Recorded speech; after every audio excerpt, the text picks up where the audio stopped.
So what's up sa inyo mga kabiyahe? Another destination vlog na naman po tayo.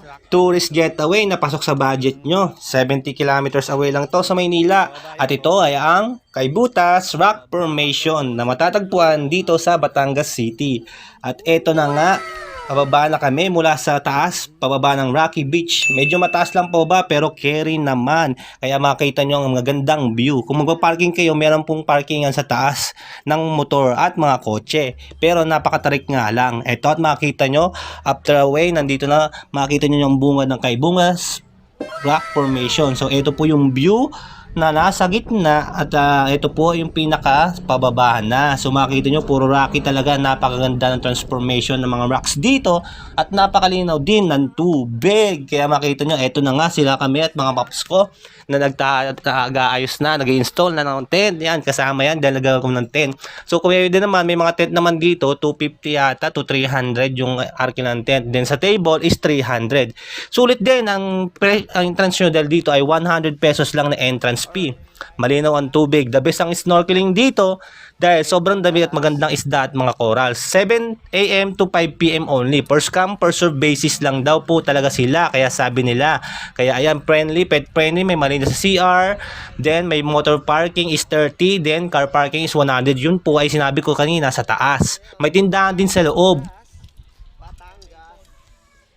Ayan, so nag-setup na kami ng lamesa namin para sa aming food trip at inuman. So naka-setup na rin po yung tent kung makikita nyo. Ganda, ayan. So ito na po yung tulay na papunta dyan na may Instagrammable picture. So pwede kami picture-picture yan, mag-selfie-selfie, umaura. May mga rocky formation dyan na paikot. So malami lang po talaga sa gitna, kaya hindi ako pupunta. At makikita nyo, mag-swimming ako dyan kasama ng aking tropa at mga riders nila ng aking asawa. So ayan, so mag-selfie lang kami, papasok din. After na nagutom na lang kami, so nag-stall na kami at pang umagahan lang ito ha. Nagluto lang kami ng konti, hotdog, itlog, yan, longganisa, yan lang ang aming food trip pa. Then after that, eto na po at paikot-ikot na lang po ako at sinasabi ko na pinapakitour ko kayo. So ayan, natagay na kami, ano tatagay namin sa may Wagang Alfonso habang sila ay nag-swimming na dun sa dulo. So makita nyo yan, kaya thumbs up sa akin. At eto na nga, at ito ang pinaka-view niya sa gilid yan. So pwede kayo mag-tent dyan, may mga tent tables, then may mga cover din sa taas din na may mas magandang view din sa dulo.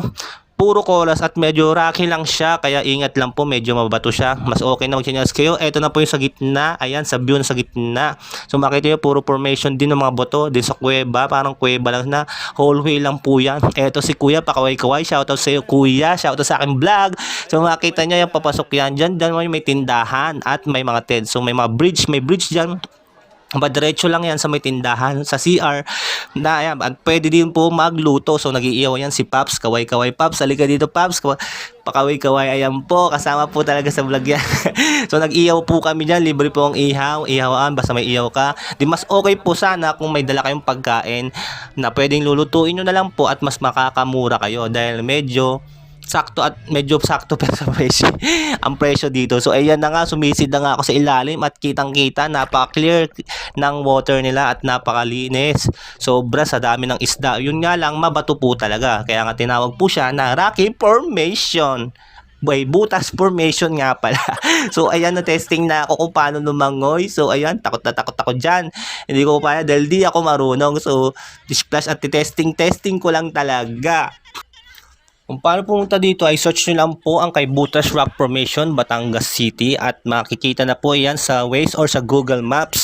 So makita nyo na mga 4 hours away po siya mula sa Maynila kung di ako nagkakamali. Basta ang night lang ang trip nyo. So eto, nag-snorkeling na ang asawa ko, pati yan si Ma'am Joby. Shoutout nga pala kay Ma'am Joby, kasama sa vlog. Ayan.